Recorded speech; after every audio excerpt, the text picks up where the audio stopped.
Bonjour à toutes et à tous et bienvenue sur Choc FM 105.1. C'est toujours Franco Raptors tous les samedis à 13h avec moi, Mike Laviole et Patrick Bizindavi.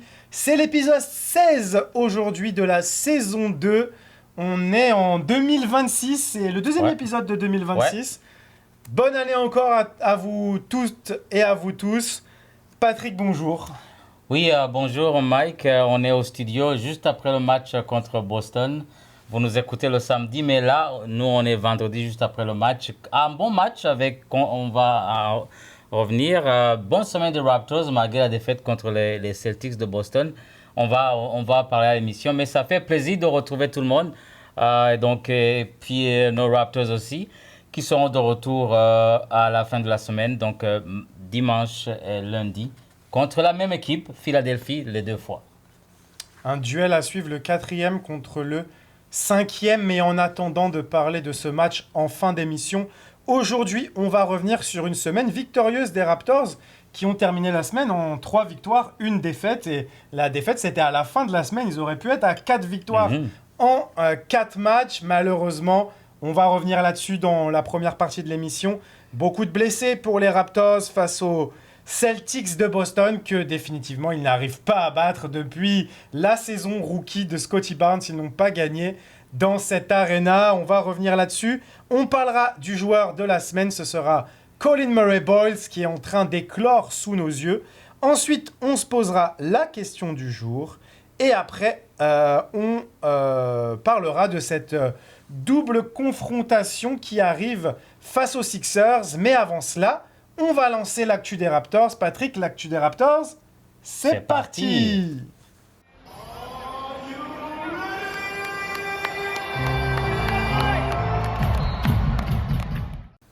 L'actu des Raptors, c'est 4 matchs cette semaine. On s'était quitté à la veille de la rencontre. Non, le jour même de la première rencontre contre les Hawks d'Atlanta qui avaient encore Trae Young dans leur rang.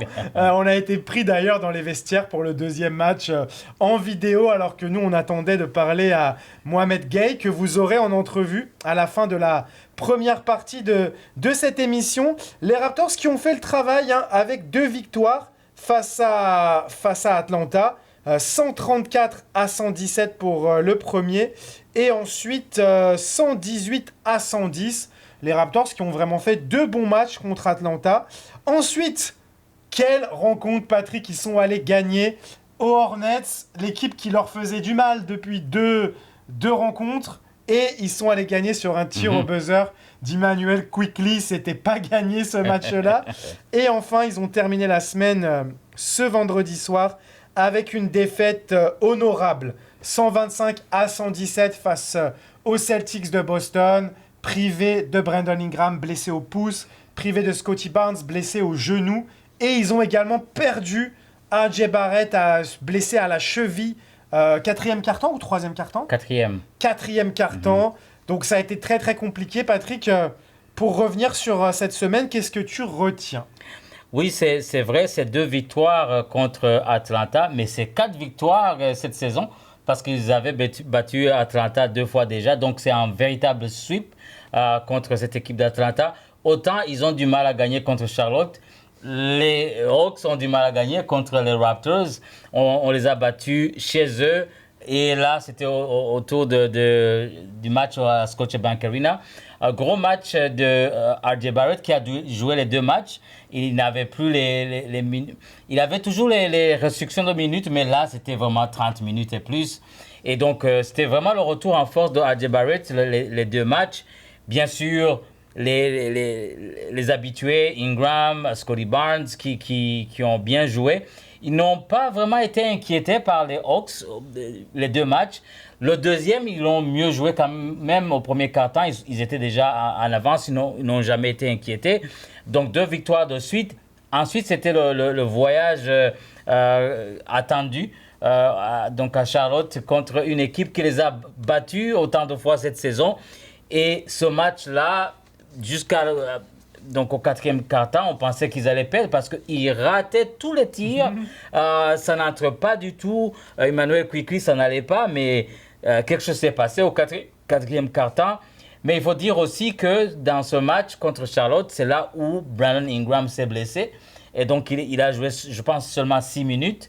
Plus tard, Scottie Barnes s'est blessé aussi, mais il est allé au vestiaire, mais il est retourné durant les dernières minutes du match pour juste faire l'écran au tir de Immanuel Quickley, qui a fait un tir miraculeux après, je pense, une différence défensive de sa part contre LaMelo Ball à la dernière possession, donc LaMelo a mis les Hornets devant les Raptors juste à 16 secondes. C'était 16 secondes de la fin du match. Non. 4 secondes. Oui, c'était... 4 secondes, il restait 4 secondes. Ouais. Il restait 4 secondes avec un temps mort de Darko qui a fait un play idéal pour Quickley. Donc, les Hornets ont vu comment les joueurs étaient disposés. Ils ont pris un autre temps mort pour déjouer le play de Darko. Mais là, Darko, je ne sais pas s'il a gardé le même play. Et il a fait un play désigné. Les gens pensaient que c'était pour RJ parce que RJ a fait un match énorme pendant le 4e quart-temps. Donc tout le monde s'attendait à ce que ça soit lui qui ait la dernière possession. Mais ça a été Immanuel Quickley au tir à 3 points et il a livré le tir miracle pour donner la victoire aux Raptors contre une équipe de Charlotte qui, je ne sais pas, est super motivée chaque fois qu'ils jouent contre les Raptors. Et donc, le dernier match, c'était ce vendredi contre les Boston Celtics, sans Jakob Porter, sans Brandon Ingram, sans Scottie Barnes. Et ils perdent RJ Barrett durant le 4e quart-temps. Mais ils se sont battus jusqu'à la fin, donc ils ont bataillé contre cette équipe des Celtics qui est quand même... Ils ont vraiment le ticket des Raptors. Là, ça fait longtemps. 2021, depuis 2021, les Raptors n'ont pas pu gagner aucune rencontre contre les Celtics. Mais ils étaient pressés aux 3 points. Ils mettaient tout. Là, Pritchard, je ne sais pas ce qu'il a contre les Raptors, mais chaque fois qu'il rencontre les Raptors, c'est son meilleur match. C'est Jalen Brunson. C'est ça. C'était Michael Grange qui a tweeté ça. Ouais. Il a dit il n'y a pas de différence entre Jalen Brunson et Peyton Pritchard quand c'est contre les Raptors. Mais quand même, une bonne performance des Raptors qui ont fait jouer les 905. AJ Lawson était là. Martin, un match énorme avec son dunk. Et puis Mogbo, il a bien joué aussi. Donc, pas mal la prestation des Raptors, mais c'était vraiment difficile. Moi, j'ai cru au miracle, mais le miracle n'est pas venu. Quand même, là, ils perdent la tête haute. Là, on va voir ce qui va se passer cette fin de semaine contre Philadelphie 2 fois. Toi, tu avais même dit au début du match, non, il faut rien espérer. Non, j'espérais rien, mais au final, comme souvent, même contre les Hornets, où je n'espérais plus rien à un moment parce que c'était catastrophique, ces Raptors qui me prouvent le contraire à chaque fois, et c'est ça que j'aime bien.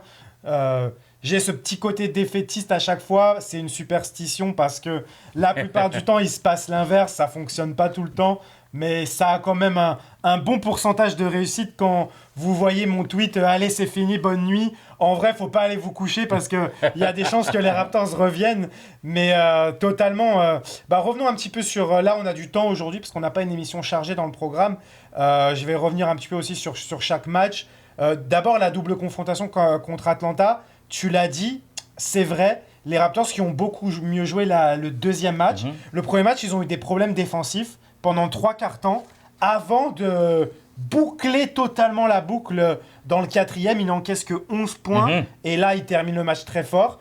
Et Darko Rajakovic, avant le match suivant, c'est Michael Grange qui lui demande « Qu'est-ce que vous aimeriez qui se reproduise du match précédent dans celui-ci ?» Il a dit « Oh, chaque match est différent. » Le discours habituel. Ouais. Mais c'est difficile. Mais quand même, il a dit « J'aimerais que ma défense du 4e quart-temps se translate dans le match suivant. » C'est exactement ce qui s'est passé. Les Raptors qui ont extrêmement bien défendu dans ce match-là.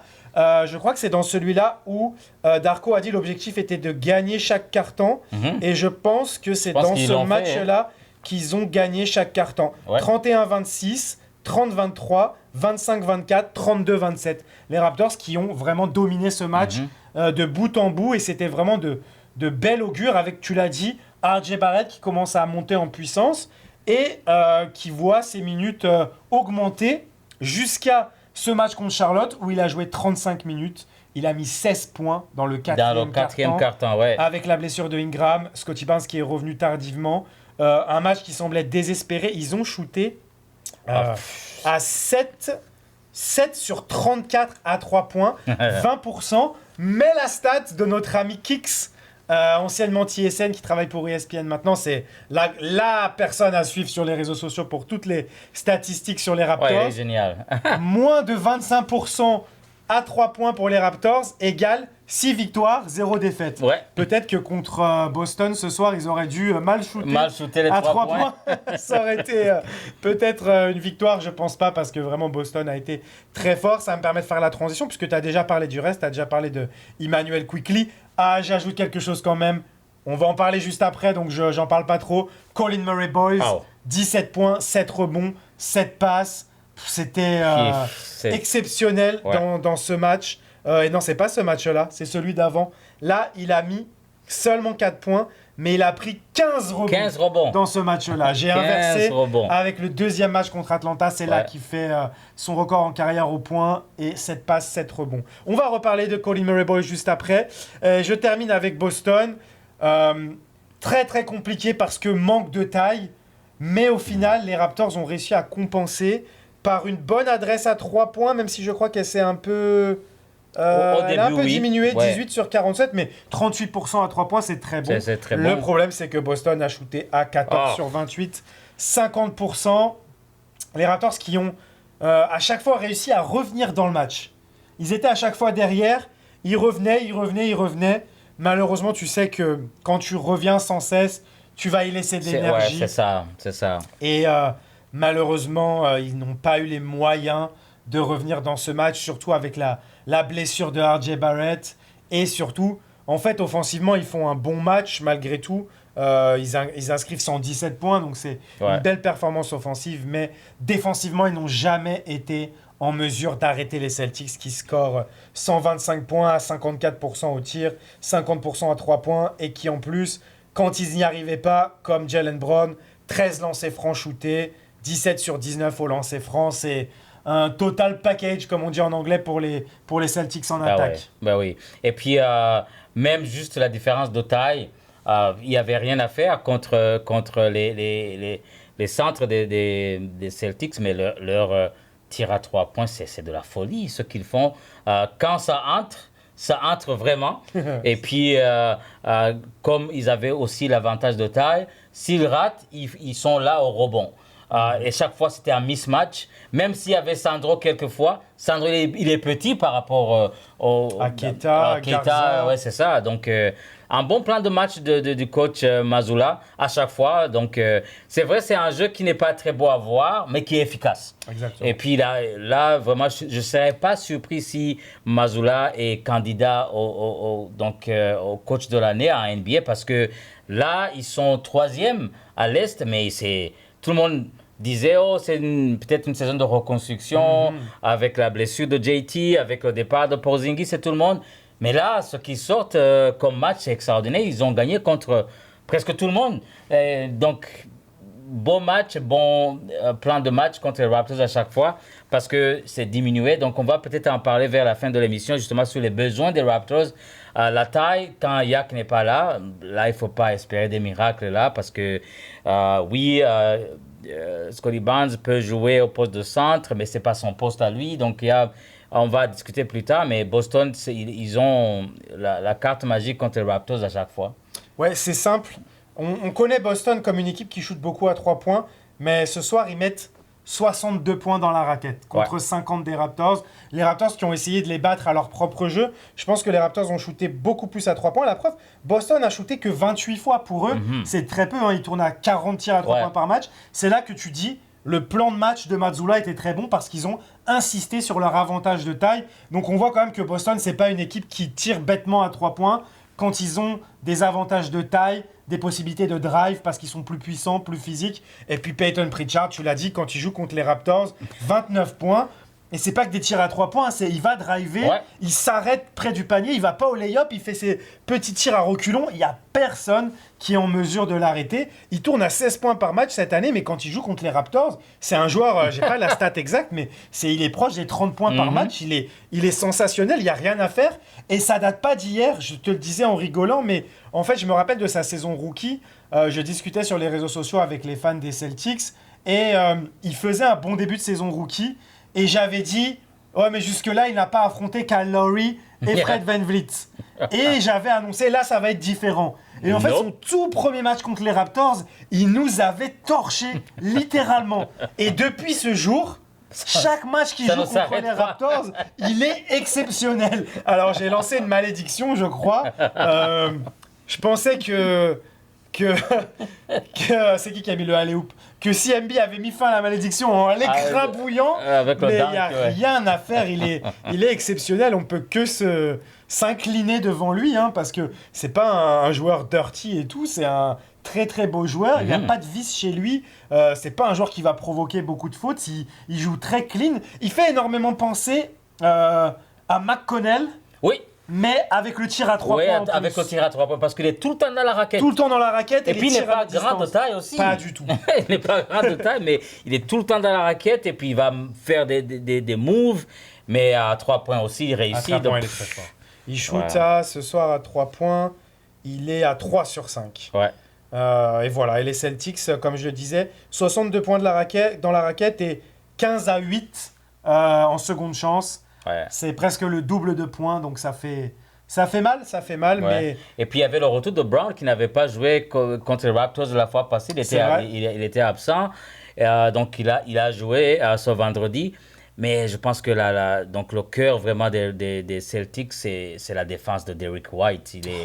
Il est exceptionnel en défense, il a des contres, et puis les tirs à 3 points aussi, donc lui c'est vraiment un des piliers.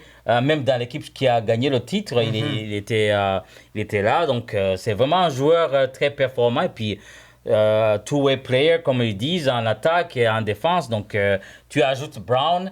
Là, c'était vraiment difficile de battre les Celtics ce vendredi. C'est pour ça que ça m'avait très étonné cet été quand il y avait des envies de certaines équipes de recruter Derrick White. Moi, j'étais persuadé qu'il n'allait pas quitter Boston. Ah non. C'est vraiment pas le joueur... dont il faut se séparer. La preuve, ils ont fait le choix de se séparer de Jrue Holiday, de Porzingis, de Al Horford, mais ils ont gardé Derrick White parce qu'ils savent qu'ils vont récupérer Tatum l'année prochaine et que tu pars sur un Derrick White, Jaylen Brown et Jason Tatum, tu as déjà un trio autour duquel cette année ils développent. Donc c'est très intelligent, ils n'ont pas eu besoin de tanker au final, ils iront pas chercher un bon joueur à la prochaine draft. Mais à la limite, ils n'ont pas besoin parce qu'en fait, ils développent des joueurs qui sont déjà dans la ligue depuis un petit moment, comme Keita. Keita, ils ont fait de lui un pivot solide, titulaire NBA. Au passage... c'est lui qui a pris les minutes de Chris Boucher, là. Exactement. Au passage, chapeau à des fans de Sacramento avec qui j'avais discuté sur les réseaux sociaux. Je pointais du doigt les faiblesses sur le poste de pivot de Boston. Et il m'avait dit, attention, tu vas voir, Keita, c'est très bon.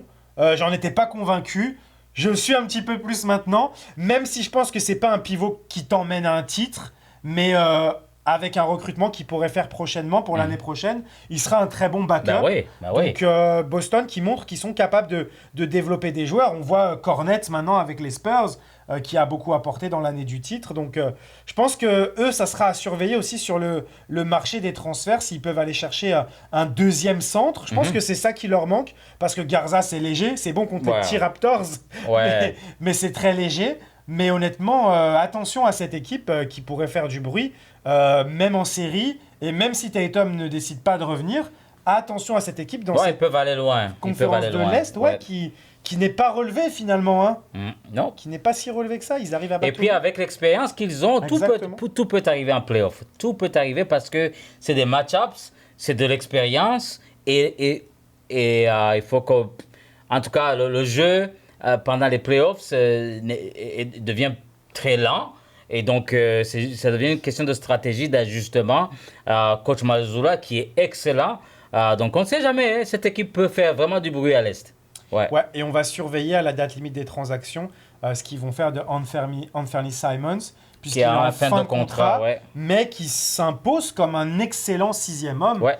Il fait vraiment des belles performances. Il a mis 15 points contre les Raptors ce soir. C'est vraiment quelqu'un capable de se créer son shoot par lui-même. Il ferait beaucoup de bien au banc des Raptors. On en avait parlé dans les possibles renforts, des Kobe White, des joueurs comme ça. C'est typiquement le genre de joueur qui pourrait être intéressant pour les Raptors, mais que je pense pas sur qui ils iront. Parce qu'on va voir si Boston décide de le garder. Ça va être une négociation de salaire. Est-ce qu'il aura des propositions? C'est affaire à suivre, mais on n'est pas dans Franco-Boston. Donc on va terminer quand même sur ce match contre Boston, parce que je voulais souligner quand même l'apport des joueurs qui jouent pas beaucoup. Tu en as un petit peu parlé. C'était la volonté de Darko Rajakovic ce soir, puisqu'il n'a pas fait jouer Ochai Agbaji pour donner du temps à Elijah Martin, un petit peu à Lawson, forcément sur le poste de centre à Jonathan Mobo. Qu'est-ce que tu retiens un petit peu de l'apport de ces joueurs? On a eu aussi Jamison Battle, qui n'a pas fait un très très grand match. Jamison Battle, il a 0 sur 1 à 3 points. Mais bon, il a un bon plus-minus. Il est à 13 de différentiel. Il n'a pas eu beaucoup de temps de jeu. Mais 11 minutes, c'est ça. Moi, l'apport de ces joueurs-là, je reviens toujours à Masai qui a beaucoup insisté que les Raptors aient une équipe de la G-League, parce que depuis la Summer League jusqu'au début de la saison, jusqu'à présent, ils ont été très, très compétitifs. Et là, ça leur donne du temps de jeu, ça leur donne du temps de faire la compétition. Mogbo, qui n'est pas en two-way, qui est envoyé au 905 pour justement avoir le temps de jeu. C'est pour ça que ils étaient prêts à jouer contre Boston, parce que ça faisait longtemps qu'ils jouent ensemble, qui sont dans la compétition. Et chaque fois qu'ils sont appelés, c'est la première fois quand même qu'ils ont assez de temps de jeu, parce que chaque fois, c'était 1 minute ou 2, garbage time. Mais là, c'était des minutes significatives et ils étaient prêts. Et Elijah Martin, avec le temps qu'il a eu, non seulement il a mis des tirs, il a bien défendu, et ce dunk énorme qu'il a fait, donc au 3e quart-temps, je pense. Donc, ils sont prêts. Et puis, Darko a même annoncé qu'ils ont des plans à long terme pour Elijah Martin. Donc, je pense que le fait d'avoir une équipe de la G-League qui joue exactement le même système, qui peut-être défensivement, ils font beaucoup plus de pression que les Raptors, parce que la G-League, la compétition, c'est pas la même. Mais ils sont prêts, ils ont eu la compétition qu'il faut, ils ont un bon encadrement avec Justin et coach Drew. C'était vraiment une bonne opportunité de voir AJ Lawson entrer, première possession qu'il a eue, il a mis le tir. Donc ils n'ont pas vraiment la peur d'aller faire la compétition, ce qui revient à dire que même si, disons, ils font... on va en parler dans l'émission, si Ochai va partir, moi je ne vois pas de problème d'avoir Elijah Martin prendre sa place carrément, parce qu'il peut jouer à la défense, il peut tirer à 3 points. Offensivement, il a prouvé dans la G-League qu'il peut... Il a été le joueur du mois, je pense. Il a été le joueur du mois dans la G-League, donc il est prêt. Et puis, c'est quelqu'un qui a l'habitude de gagner, même dans la compétition universitaire. Et pourquoi pas ne pas avoir des minutes NBA vers la fin de la saison. Pour illustrer un petit peu ce que tu as dit, 15 minutes pour Elijah Martin ce soir, c'est son plus gros temps de jeu, bien sûr, en NBA. Il avait eu un bon passage déjà contre les Lakers, je me rappelle, début de 4e quart-temps.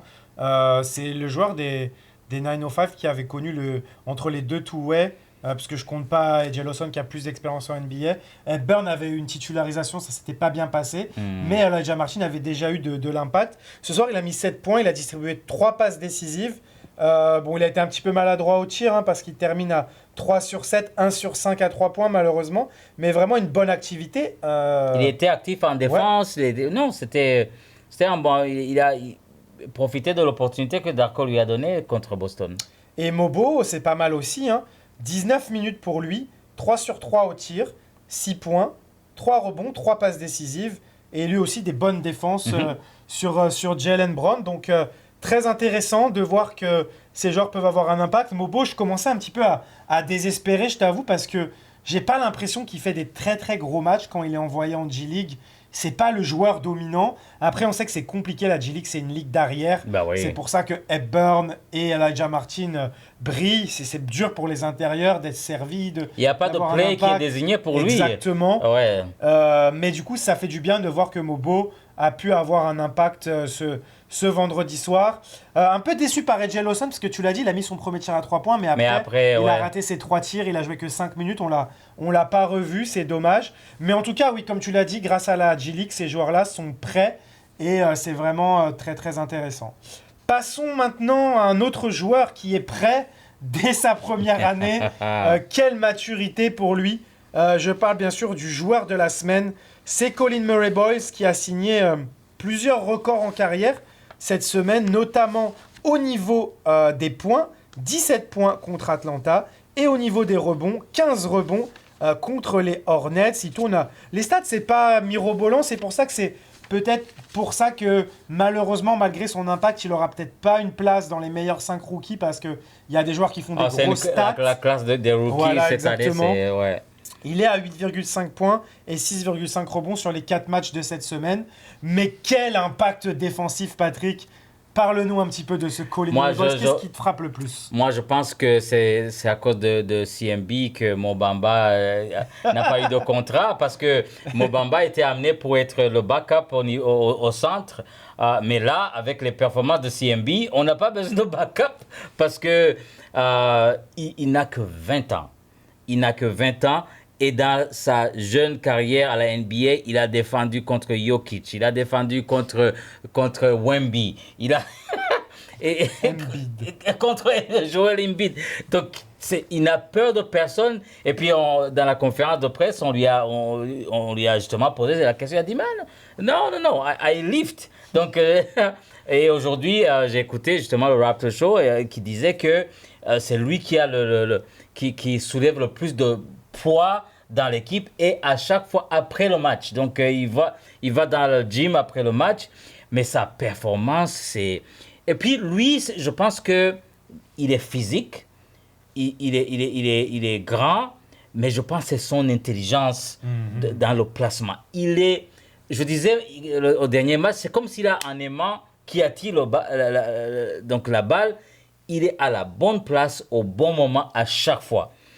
Et il y a un des stats qui dit que, hier, que j'ai lu, qu'il est le premier en NBA dans les rebonds offensifs.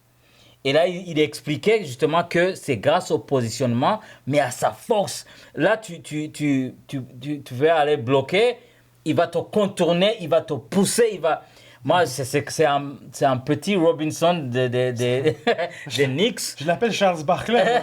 Ça me fait penser à Charles Barkley, qui était pas très grand et qui prenait tous les rebonds. J'irai pas jusqu'à Dennis Rodman, parce que lui, il était vraiment dans une autre catégorie. Mais un Charles Barkley qui faisait même pas 2 mètres. Ouais. Lui, il fait peut-être un petit peu plus, il doit faire 2,01. Barkley était encore plus petit, c'est ça qui rend vraiment ses performances fortes. Mais ouais, il va batailler avec des pivots. Et tu vois, c'est intéressant de savoir que c'est le joueur le plus fort physiquement de l'effectif. Ouais. Même face à des Yaks qui font 7 pieds 1, c'est lui qui a le plus de force. Scottie le soulignait d'ailleurs après le match contre les Hornets. Il disait qu'il était beaucoup plus lourd que lui quand il était rookie. Ouais. Que lui était à 220 livres et que CMB devait déjà être à 240. C'est vrai que c'est impressionnant. En fait, il a une maturité à la fois mentale et une maturité déjà physique. Physique. Et puis son jeu ne se limite pas juste au rebond. Il donne de bonnes passes, il est à la bonne place. C'est juste que son tir n'est pas... Et là, le tir, c'est pas un problème, parce que plus tu travailles le tir, plus ça va venir. Donc, c'est juste la première saison. Mais quand son tir va venir, il va devenir très dangereux dans la NBA, parce que il fait une bonne défense. Et il défend contre tout le monde. Contre Boston, il était, dès les premières minutes, il a défendu contre Brown. Jaylen Brown, yes. On peut l'ajouter à la liste. Mais je pense qu'on peut mettre LeBron James, on peut mettre Austin Reeves, on peut mettre... Non, Luka n'était pas là contre les Raptors, mais on peut mettre tous les meilleurs attaquants de la Ligue. Il est passé sur tout le monde dès qu'on a joué contre eux. C'est impressionnant. C'est impressionnant. Donc, tu vois le futur des Raptors avec CMB, Barnes en défense. Oublie ça. Et donc là, je dis que la conséquence, c'est qu'il n'avait plus besoin de backup au poste de centre, parce que CMB Et Sandro qui fait une saison exceptionnelle avec les Raptors. Et ça a coûté justement le contrat à Mobamba qui a joué juste 4 minutes. 4 minutes. Le premier match.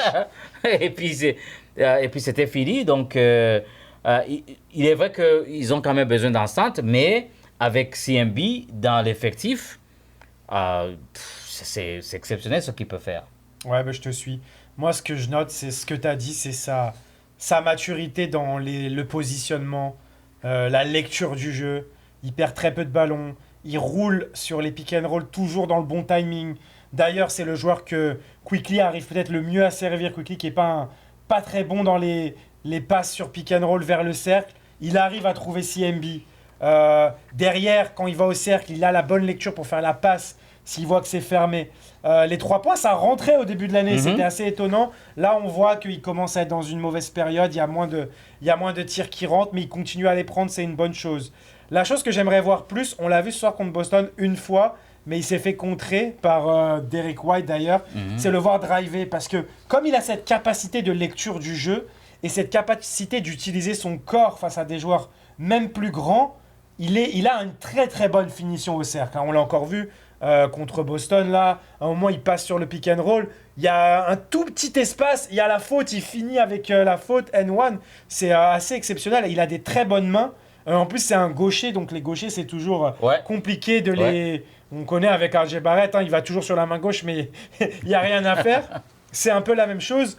Donc je pense qu'il a plein de choses à développer. Et puis, il y a eu cette stat là de on-off ou de net rating défensif dans de defensive rating quand il est sur le terrain avec Scottie Barnes. C'est extraordinaire la différence quand ils sont tous les deux sur le terrain. Donc ça, c'est vraiment très positif. C'est un duo qui, en fait, c'est pas les meilleurs au contre, c'est pas les meilleurs aux interceptions, mais ils font tout. Et ils couvrent une partie de terrain qui est exceptionnelle. Et quand on a 2 comme ça, c'est juste injouable pour les adversaires parce que en fait, ils vont switcher. Tu vas en avoir un sur le ballon, un en second rideau. Et là, tu as l'impression qu'il y a 6 joueurs sur le terrain parce que les 2 couvrent... je crois que Scottie Barnes, c'est dans les joueurs qui ont couru le plus de kilomètres cette année. C'est un truc de malade. Et puis après, quand ça part en contre-attaque, c'est des joueurs qui ont la vision pour faire la passe. Ils peuvent prendre le rebond, remonter la balle directement. Ils peuvent faire la passe, ils peuvent finir.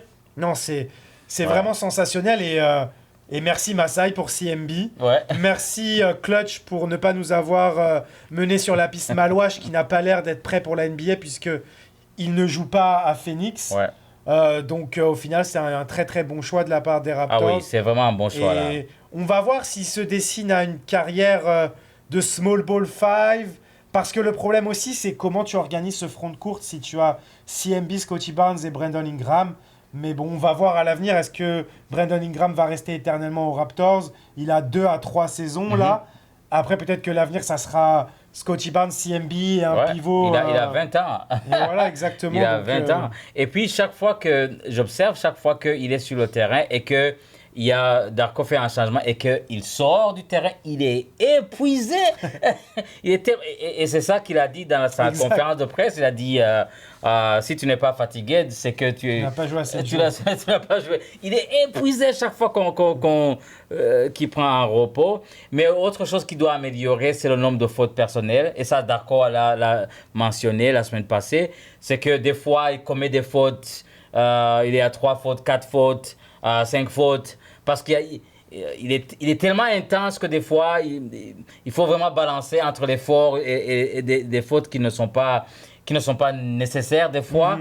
Mais ça, c'est juste, il est rookie. Donc, il doit apprendre le rythme NBA. Et puis, Darko, c'est un coach qui a de la patience, qui continue à prêcher la patience. Mais vraiment, ils ont eu la bonne personne.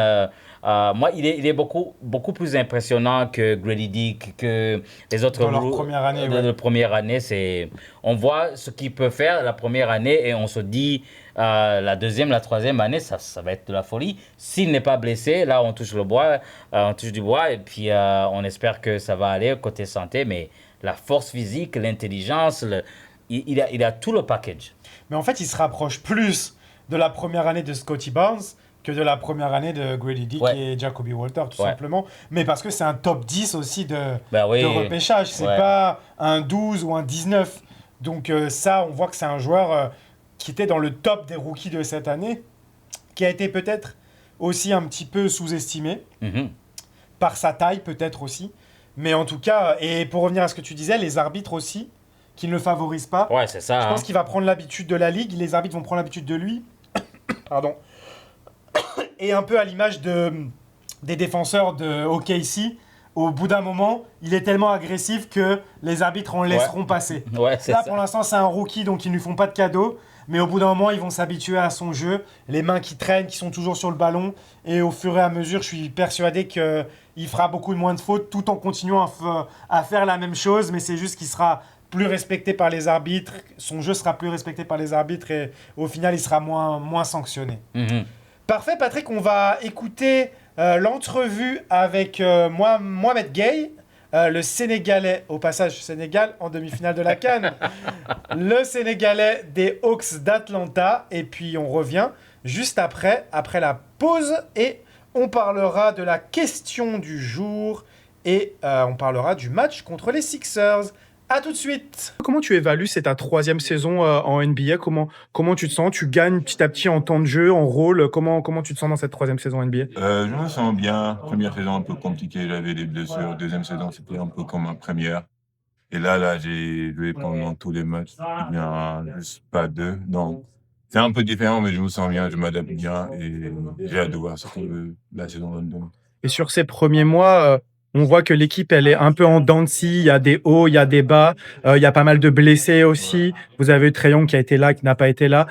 Comment t'expliques, toi, justement, cette irrégularité? En fait, c'est un peu dur de jouer sans tout l'effectif, en fait. Si tout le monde est blessé, pas tout le monde, mais il y a des gens blessés. Trae Young, c'est le meneur, c'est le plus important. Il est blessé. Il y a Porzingis qui vient de reprendre. Donc, c'est un peu difficile, je dirais, mais on essaie de jouer, on essaie de gagner, n'importe qui est sur le corps. Donc, on va essayer de continuer comme ça. Et toi, à titre individuel, sur quoi tu penses que tu dois progresser encore pour avoir un rôle encore plus important dans cette équipe? Surtout, défense, AVC. Je suis l'un des meilleurs défenseurs de l'équipe, mais offensivement aussi, je dois progresser pour que je reste sur le terrain. Donc, un match samedi, un autre lundi, est-ce que c'est facile, c'est difficile de jouer la même équipe 2 fois de suite en 3 jours? C'est jamais facile. On dirait un peu le match de play-off ou de play-in, mais ils ont une bonne équipe. Ils nous ont gagné la dernière fois. On va essayer de prendre notre revanche. Et une petite dernière question qui me passe par la tête. La dernière fois, vous étiez en back-to-back. Est-ce que vous le ressentez vraiment quand tu joues en back-to-back, la fatigue et tout ça? Ouais. Est-ce que ce soir, ça va vraiment faire une différence d'avoir eu ce jour de repos? Je pense, parce que venir du back-to-back, pas après, et je pense que là, avoir de nouveaux joueurs, avoir un jour de repos, ça va beaucoup mieux. Super. Une dernière question. Lorsque vous êtes ici le samedi et le lundi, est-ce que tu as le temps de visiter la ville? Parce qu'il y a quand même une bonne communauté sénégalaise ici à Toronto. Est-ce que tu as le temps de visiter des coins? Je viens à Toronto souvent. C'est l'un de mes meilleures villes, je vais dire. Donc, je connais un peu Toronto. Ouais. J'ai fait pas mal de visites. Ouais. Ok. Nous sommes de retour, et au passage, vous avez écouté Mohamed Gueye qui nous disait, c'était assez drôle, que pour Sénégal-Mali, sa grand-mère était malienne, mais que non, il serait bien pour le Sénégal, et bien lui en a pris puisque le Sénégal a gagné. Vous êtes de retour sur Choc FM après cette petite parenthèse. C'est Franco Raptors, Mike Laviole et Patrick Bizindavi, l'épisode 16 de la saison 2 que vous pouvez retrouver en rediffusion sur chocfm.ca, en balado bien sûr sur toutes vos plateformes de podcast, et bien sûr en vidéo toujours sur la page YouTube de Choc FM. Patrick, parlons de la question du jour. La question du jour, c'est... On a parlé ces dernières semaines des renforts possibles, des stars, des petits moves, le banc, le poste de centre. Mais pour toi, qu'est-ce que les Raptors doivent faire à la date limite des transactions, vu la situation actuelle? Est-ce que les Raptors doivent être acheteurs, c'est-à-dire essayer de se renforcer? Est-ce qu'ils doivent être juste vendeurs pour passer sous la taxe? Est-ce qu'ils peuvent faire les deux? Quel est un peu ton avis là-dessus? Je pense que, à mon avis, s'ils font des transactions, ce sera pour 2 raisons. La première, c'est une raison financière. parce que quand même, ils ont un salaire élevé par rapport à leur niveau de jeu.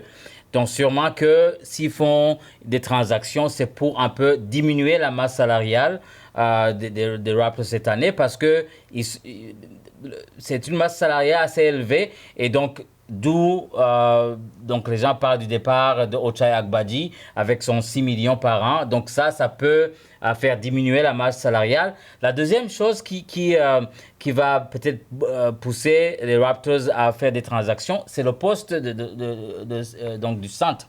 Avec Jakob Poeltl, on a besoin de renforts parce que oui, CMB peut jouer au centre, Scottie Barnes de même, Mamou, mais contre des grandes équipes, contre les Celtics, contre les Rockets, contre Denver, il faut vraiment avoir des joueurs de 7 pieds pour jouer contre ces équipes-là. Donc, il y a quand même un besoin au niveau du centre. Mais est-ce qu'ils vont faire donc, un splash avoir des stars, moi je ne pense pas parce que il faut pas oublier que c'est une équipe qui est donc en progression, qui est en reconstruction. C'est la phase 3 donc c'est la 3e année de Darko et donc il faut pas vraiment je pense que l'acquisition de Brandon Ingram leur a amené à un niveau supérieur, mais c'est pas un niveau où ils vont viser le titre. Peut-être l'année prochaine ou l'année d'après, peut-être oui, parce que la majorité des joueurs des Raptors, c'est des joueurs de première, deuxième et troisième année. Donc ça prend du développement et tout, mais s'ils voient une opportunité d'aller grand, peut-être, mais à mon avis, pas cette saison. Donc, ils vont faire quelques petits moves. Là, dans les rumeurs, on parlait de Anthony Davis, mais avec sa blessure, là, il faut vraiment oublier. Là. Non seulement il est très cher, mais là, il est blessé. Et, d'après les nouvelles, il sera absent pendant longtemps.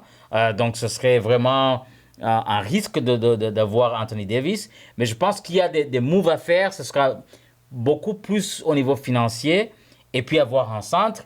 Et puis, après avoir regardé le match contre Boston ou les performances de Elijah Martin et tout, pourquoi pas ne pas le faire à l'interne? Et donc, donner la chance à ces joueurs de Nano 5 de jouer carrément des minutes NBA parce que tu n'as pas besoin de jouer 20-30 minutes. Elijah Martin peut te donner en 15 minutes, ici, là, le rôle de Ochai Agbaji. Donc, pour moi, ils ne sont ni vendeurs ni acheteurs, ils vont être au milieu pour justement répondre à ces deux besoins qui, pour moi, sont essentiels parce que pourquoi aller dépenser autant et surtout, quand les gens parlaient de faire des transactions de RJ Barrett, mais il est incontournable avec cette équipe des Raptors. Si tu amènes quelqu'un d'autre, il faut que ce soit quelqu'un qui va faire aussi bien que RJ ou même plus. Et là, je ne vois pas quel joueur peut faire parce que non seulement on a vu son importance pendant son absence, et là, à son retour, l'équipe explose. Je pense qu'il faut garder vraiment RJ dans cette équipe. Peut-être le poste de meneur avec Quickley, on ne sait pas. Mais moi, je pense qu'il faut avoir de la patience et voir ce que ça donne d'ici la fin de la saison. Je suis totalement d'accord avec toi. Je pense que les Raptors vont faire des moves à la marge. Je m'attends pas. Anthony Davis, on oublie. De toute façon, c'était beaucoup trop cher pour beaucoup d'incertitudes. On a vu un petit choc avec un joueur sur sa main. C'est le ligament. On annonce plusieurs mois. Je pense que c'est beaucoup trop risqué. Ensuite, je vous invite à aller écouter notre émission sur les renforts sur le poste de meneur. Je pense que ceux qu'on a mis dans la catégorie star, je pense qu'il faut oublier pour l'instant. Ja Morant est à vendre, mais c'était celui sur lequel on était le moins chaud. Trae Young, ça a été fait. C'est déjà fait. Et LaMelo Ball, après l'avoir vu, j'ai un petit peu plus de doutes que par rapport à la dernière émission, parce que je trouve que la sélection de tir, elle est vraiment catastrophique. Ouais. Alors, quand ça rentre, c'est magnifique. Oui, il a du talent. Mais je regardais le match contre Indiana, par exemple, où il met 11 points dans chaque quart-temps. Mais en quatrième quart, c'est une catastrophe. C'est des step-back threes, c'est des shoots pris n'importe comment.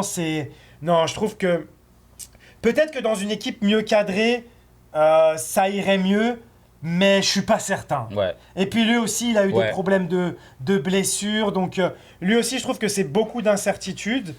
Je suis pas certain, mais je pense pas que les Raptors, et je rejoins ce que tu disais dans l'émission où on parlait de Quickly sur le meneur du futur des Raptors.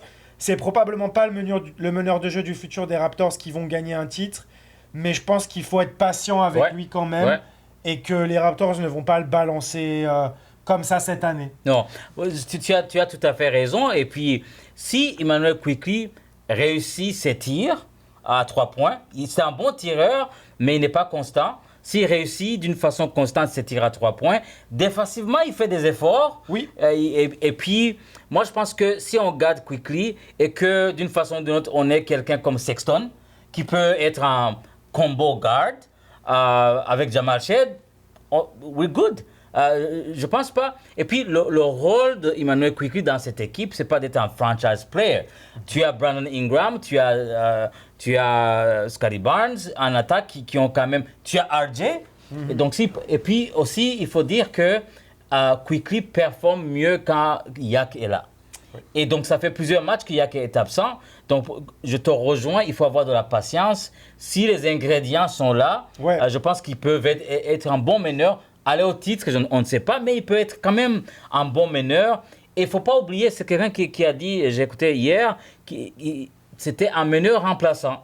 Donc c'est la troisième saison qu'il est le meneur titulaire d'une équipe. Et donc donne-lui du temps pour qu'il puisse s'habituer à ce titre.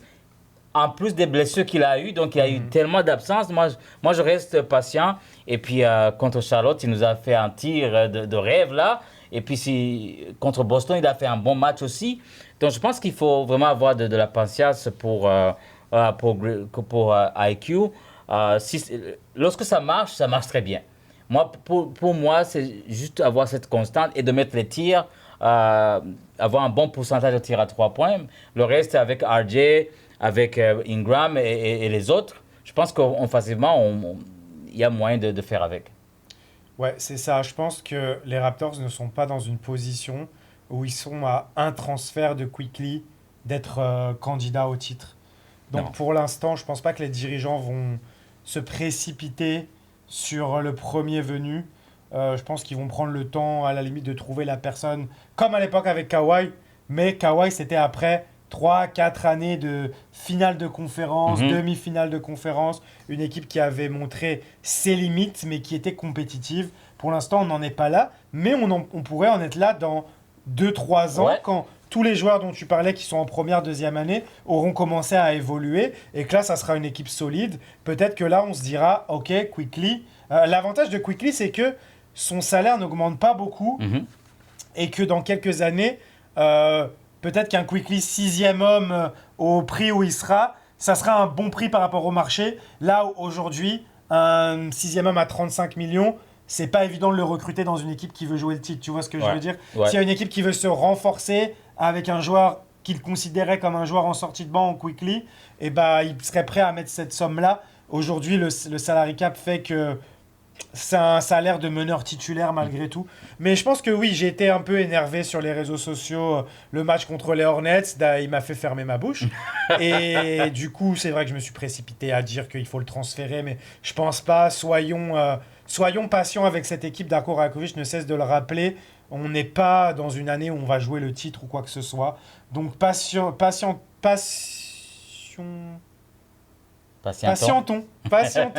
C'est ça le mot, pas patientons. Patientons. Et laissons cette équipe grandir en soi, parce que déjà, elle n'est pas décevante cette année.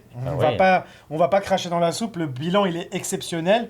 Et par rapport à nos attentes, c'est pas un bilan exceptionnel. On n'est pas au sommet de la Ligue, mais par rapport aux attentes, c'est un excellent bilan. Ils sont 4e à l'Est. Ils sont 4e à l'Est. Et, transition parfaite, ils vont rencontrer à 2 reprises les Sixers. Patrick, on va terminer cette émission avec ça. Les Sixers qui viennent jouer à Toronto 2 matchs de suite, dimanche et lundi. Et là, par contre, on a un Joel Embiid qui est en train de revenir à son meilleur niveau. Les Sixers, tout simplement, ils restent sur une très très belle série. Ils sont à 1, 2, 3, 4, 5 matchs gagnés et une seule défaite depuis le 30 décembre. Et Joel Embiid qui a fait des matchs à 34 points, 32 points, 28 points, 10 rebonds à 3 reprises. Vraiment Joel Embiid qui retrouve son niveau, peut-être au pire moment malheureusement pour les Raptors qui sont démunis au poste de centre, à moins que Yak revienne, il a repris l'entraînement avec contact. Oui, c'est ça, il faut absolument que Yak revienne parce que non seulement ça va être très difficile de défendre contre Embiid, qui a commencé la saison, il n'était pas sur le terrain, après c'était 10 minutes, 16 minutes, là non seulement il joue à fond, mais les Sixers sont au complet, ils ont tout le monde. Donc les joueurs qu'ils avaient donc sur le banc à cause des blessures, ils sont tous de retour avec un Maxi qui joue une saison All-Star, Escombe qui est un des meilleurs rookies cette saison. Et puis on sait bien tactiquement, Nick Nurse reste quand même un bon coach. Je pense que absolument il faut que Yak soit là cette fin de semaine, qu'il puisse jouer au moins un des 2 matchs. Et puis que Ingram et Scottie Barnes soient de retour aussi parce que ça va être très physique. Ça va être très physique parce que Embiid, il joue très bien. Là, il joue à fond. Et surtout, il est vrai que Darko a mentionné qu'il ne regarde pas le classement. Là, je ne crois pas. Ils sont, au moment où on enregistre cette émission, ils sont à un demi-match derrière donc, les Raptors. Donc, il y a des implications sur le classement. S'ils gagnent un des 2 matchs, là, ils reprennent la 4e place des Raptors. Donc, il faut vraiment gagner contre cette équipe. Et puis, il y aura plusieurs matchs parce qu'on est dans la même division. Donc, ça sera vraiment très compétitif cette semaine. Donc, j'espère que l'équipe sera au complet et que finalement, on ait la bonne nouvelle que la blessure de RJ ne soit pas grave. Et J'ai que peur. voilà, c'était quand même douloureux comme ce qu'on a vu à la télé, mais au moment où peut-être vous nous écoutez, il y aura des nouvelles sur ça. Peut-être qu'il sera absent cette fin de semaine, mais avoir un Yak contre Embiid, là, au moins, il y a espoir. Il va falloir parce que moi je pense que ça s'annonce très très compliqué. On l'a vu, les Raptors qui sont en galère contre des Garza et des Keta. Là, si c'est Joel Embiid qui a retrouvé sa forme, je pense qu'on sera loin des 2 matchs que les Raptors ont joué contre Philadelphie. À Philadelphie, ils avaient gagné 121-112 et ils avaient perdu le précédent 130-120. Et d'ailleurs, cette rencontre, c'est la seule défaite des Raptors entre le 31 octobre et le 26 novembre. Ils auraient pu enchaîner 1, 2, 3, 4, 5, 6, 7, 8, 9, 10, 11, 12, 13, 14 victoires s'ils avaient gagné ce premier match à Philadelphie. Mais ils ont quand même fait 13 victoires, une seule défaite sur cet espace de temps. Donc, moi, j'ai quand même très très peur. Je ne sais pas si Scottie Barnes sera remis. Cette blessure au genou, c'est quand même un peu inquiétant parce que ça me fait penser à RJ Barrett. Au début, on disait game time, on disait juste il va être là, et puis ça a pris 3 semaines. Brandon Ingram, je suis un peu moins inquiet parce que il s'est entraîné, il peut tirer. Ils ont juste dit qu'il n'était pas capable de faire des passes. Ça, par contre, quand même, c'est un peu embêtant. Bon, après, il fait pas beaucoup de passes, Ingram. Mais si, quand même, il a besoin d'être capable de faire des passes. Et puis, la cheville de RJ Barrett qui a quand même bien tourné. C'était très douloureux à voir. Surtout, personnellement, je me suis fait une entorse aussi dernièrement. Donc, j'ai eu un ressentiment au plus profond de ma cheville aussi. On va voir. Ce qu'il va falloir faire, c'est bien défendre sur Tyrese Maxey, qui lui aussi, on parlait de Pritchard, mais lui, il est tellement habitué à en montrer de toutes les couleurs aux Raptors. Mais après, lui, c'est un peu moins embêtant parce qu'il le fait contre toutes les équipes. Ouais, là où Pritchard, on a l'impression, c'est quasiment que contre les Raptors qu'il est aussi exceptionnel. Mais ouais, je pense qu'il faudra au moins en prendre un sur les 2 pour rester dans le même écart d'un demi-match. Si les Sixers prennent les 2, par contre, là où ils vont passer devant au classement, on ne sera pas trop loin. Derrière, les Raptors vont jouer contre Indiana. Celui-là, il faudra le prendre absolument. Et après, il y aura la réception des Clippers avant de partir à l'ouest. Pour des gros matchs qui attendent les Raptors. Phoenix, les Lakers, Golden State pour une revanche de Golden State. Et je crois Portland qui aussi a été battu à Toronto. Donc, et il y aura Sacramento aussi, je crois. Peut-être ça sera une victoire, on ne sait jamais. Normalement avec les Kings, mais bon. Ils ont quand même des bons joueurs, on ne sait jamais avec les Kings. On sait Sur jamais. un match, Westbrook, DeRozan, Lavine, il peut te sortir une grosse performance. Donc, affaire à suivre. Mais voilà, on a bien fait le tour de cette rencontre à venir. Est-ce que tu avais autre chose à dire sur ce match? Oui, mais j'allais dire justement par rapport à la sortie à l'Ouest. Quand même, les Raptors cette saison, ils sont bons à Ouais, l'extérieur. ça, c'est une bonne Ils chose. sont bons à l'extérieur, donc on espère quelques victoires dans cette tournée à l'Ouest. Ils ont beaucoup joué à domicile dernièrement, mais là, à l'Ouest, c'est leur premier tour à l'Ouest, donc on espère que ils auront quelques victoires. Moi, les équipes de l'Ouest, je pense qu'il y a des équipes. euh, Si ça continue comme c'est aujourd'hui, moi, je pense qu'on peut gagner contre Golden State, on peut gagner contre les Lakers si on joue très bien. Donc, et puis les Raptors sont bien distants. Mais d'ici là, peut-être il y aura des changements au niveau des trades. On ne sait pas quelle équipe on aura, donc on va voir. On verra. Merci à toutes et à tous de nous avoir suivis pour cet épisode 16 de la saison 2. C'était Mike Laviole et Patrick Bizindavi pour votre rendez-vous Raptors 100% en français sur les ondes de Choc FM. Et puis Patrick, comme on dit toujours quand on se quitte, Let's go Raptors! let's go Raptors!